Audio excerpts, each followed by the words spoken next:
ইন্নাল হামদালিল্লাহ। কাউকে বাধ্য করার দোয়া কিভাবে করতে হয়? ইসলামে দোয়ার গুরুত্ব অত্যন্ত ব্যাপক। দোয়া হলো আল্লাহর সাথে যোগাযোগের মাধ্যম এবং তার কাছে সাহায্য প্রার্থনার উপায়। কাউকে বাধ্য করার দোয়া করার সময় কিছু নির্দিষ্ট দিক এবং শিষ্টাচার অনুসরণ করা গুরুত্বপূর্ণ।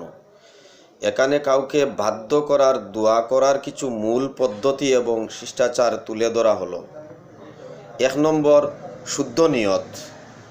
দোয়া করার আগে শুদ্ধ নিয়ত থাকা উচিত।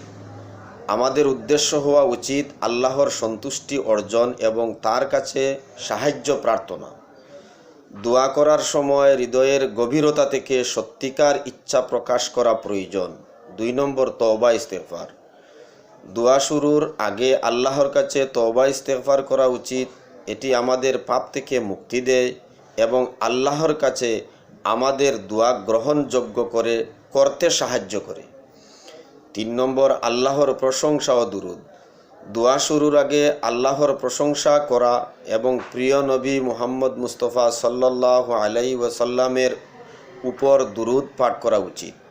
এটি আমাদের দোয়াকে আরও বেশি গ্রহণযোগ্য করে তোলে। 4 নম্বর, সঠিক শব্দ ব্যবহার করা। কাউকে বাধ্য করার জন্য দোয়া করার সময় সঠিক এবং সুন্দর ভাষায় আল্লাহর কাছে প্রার্থনা করা উচিত। উদাহরণস্বরূপ, আপনি বলতে পারেন, হে আল্লাহ, আপনি সকল শক্তির অধিকারী, আমি আপনার কাছে প্রার্থনা করছি।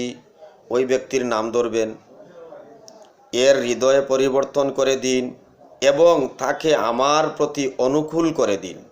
আপনি সর্বশক্তিমান ও সর্বজ্ঞানের মালিক, আমিন। 5 নম্বর, নিয়মিত দোয়া। দোয়া নিয়মিত করা উচিত এবং ধৈর্য সহকারে আল্লাহর কাছ থেকে সাহায্যের আশা করা উচিত।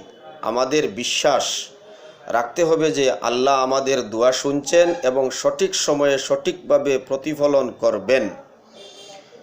তো এই দোয়াটি আপনারা 21 বার পড়বেন। ও আলকাইতু আলাইকা মাহাব্বাতাম মিন্নি ওয়ালি তুসনা আলা আইনি। ওই দোয়াটি 21 বার পড়বেন 21 দিন। ওই দোয়াটি আপনারা 21 বার পড়বেন 21 দিন।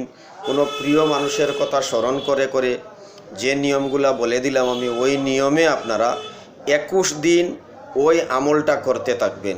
ও আলকাইতু আলাইকা মাহাব্বাতাম মিন্নি ওয়ালি তুসনা আলা আইনি। স্ক্রিনে যে লেখাটা আছে সূরায়ে তাহার 39 নম্বর আয়াত, ওই আয়াতটি আপনারা পড়বেন।